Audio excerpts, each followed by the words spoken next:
Okay, so I guess since this is my first actual YouTube video,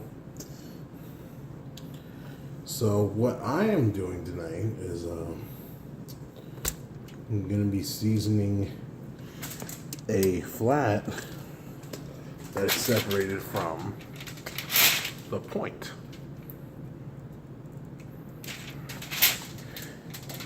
Now, I already seasoned the point, but I'm going to try something different with the flat here. So, with this, I just did 3 things. You use Killer Hog's barbecue rub for the base, cow cover for the additional kick and seasoning. It's an all-purpose beef rub, so only use it for beef. And then some Montreal steak seasoning for that little bit of flair. Oh dear. That's the camera.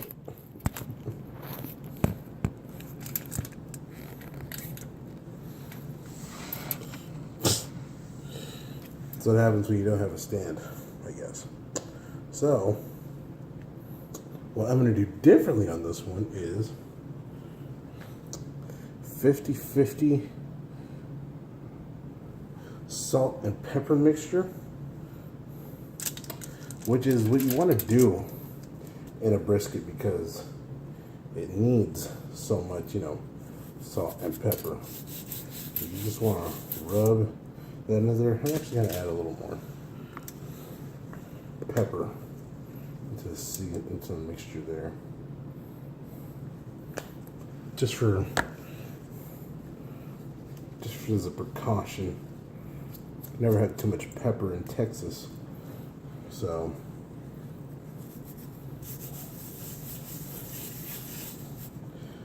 now I didn't use like just regular salt. I used iodized salt.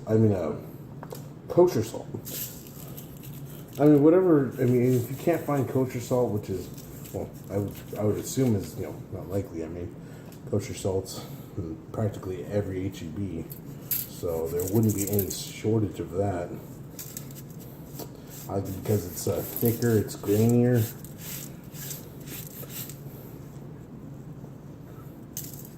You just want to lay it on there.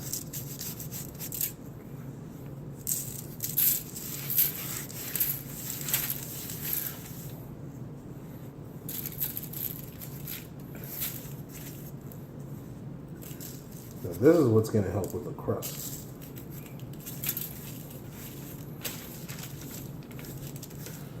This is what's going to create the legendary Texas brisket bark. And this is like the basis in almost every great, story. Franklin's Barbecue. That's pretty much all he uses is salt and pepper when making his briskets, like as a seasoning. He doesn't add like cumin or paprika, I don't think. I don't know. I'd have to look at his videos again to see, but in any case,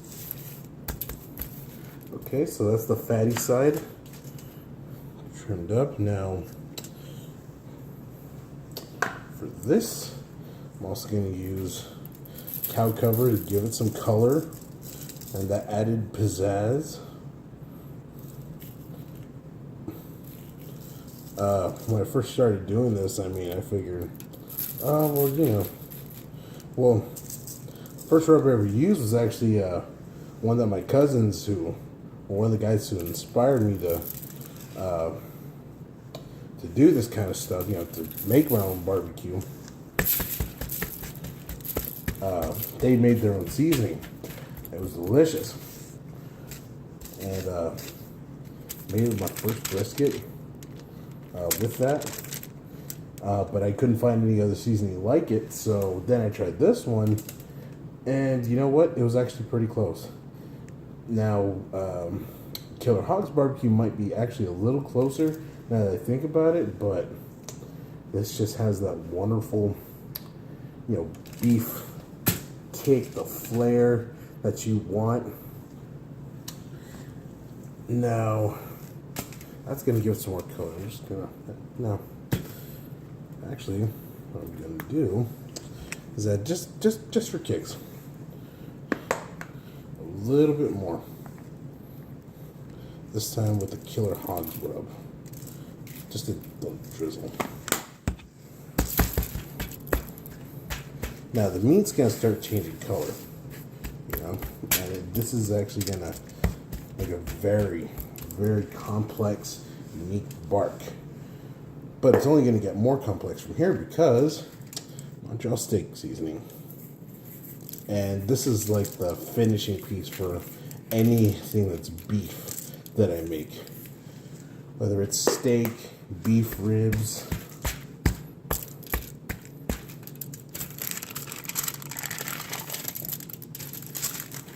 it just always works out that way.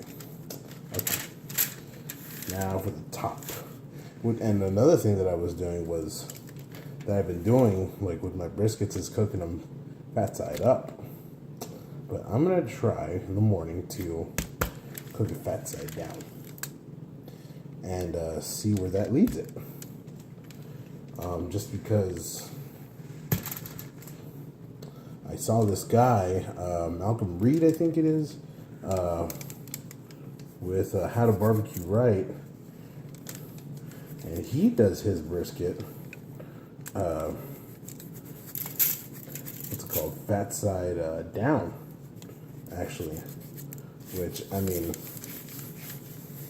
I do a lot of things logically, I figure logically you want to do the fat side on the top because that's where you're, you know,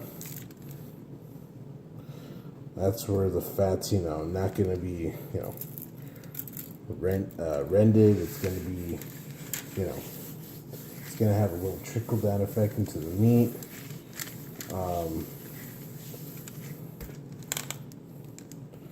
So, I mean, that's just the way I figured it worked and how it should be done. But seeing him do his flat and his burn ends like this, I figured, well, that actually might work, you know. And I'm going to see if it'll work in competition. And now I can actually see the grain, how it's running. So, again, salt and pepper, you know, has been applied. Go back to that cow cover. Finish her up. Almost.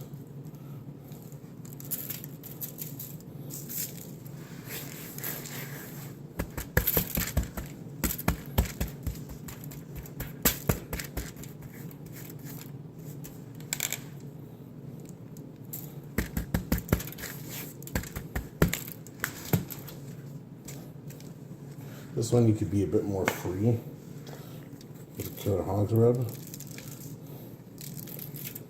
Because Killer Hogs also has a sweetness to it. A little brown sugariness to it. I like it. It's very potent. And, you know, it works. And, of course,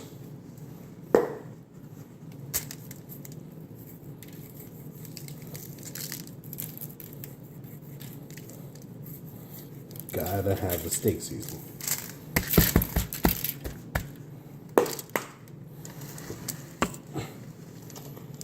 Now, I would have taken video of the trimming and how to do it, but I'm still like extremely at the novice level when it comes to that stuff, and it's just, well, you saw how the point looked. I don't know if you saw. Very hideous. But no, I mean, our meat's gonna sit like this for the next 6 or 7 hours or so. It's gonna take on, and I mean, the rub is what's gonna give it the color. You know, the red tinge, the nice mahogany, almost. And that's what I mean. That's what these seasonings are made to do. Is like give them that nice color. You'll see it more, I think, on pork ribs, especially since like brisket and like beef. I mean, you smoke it so long, it's gonna be, the bark is, you're not gonna tell. I mean, unless you're at the halfway point, you'll know. That's when you'll see like the mahogany like effect on that meat, and the bark starting to form. And oh dear, actually missed a spot.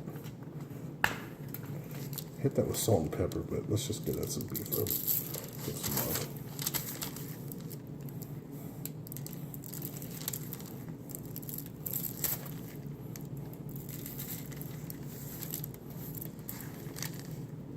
Anywho. And I mean, I'm still learning, honestly. Still learning about the craft. I've made a lot of nice creations, but I still find something to improve on each and every time. So, but we'll see how this one turns out in the morning. I'll post a video on that. Probably won't be until the halfway point of the cook, before I wrap this up or whatever. And yeah, so I mean that's really it for this this video here. I mean, I got really nothing else to say or show you guys. I mean, you've seen everything, so I guess I'll see you around. And yeah, I'll post the second video in the morning. That'll be part 2 in the series. And yeah, you'll see how it is, and I'll walk you through what I did in the morning. So stick around.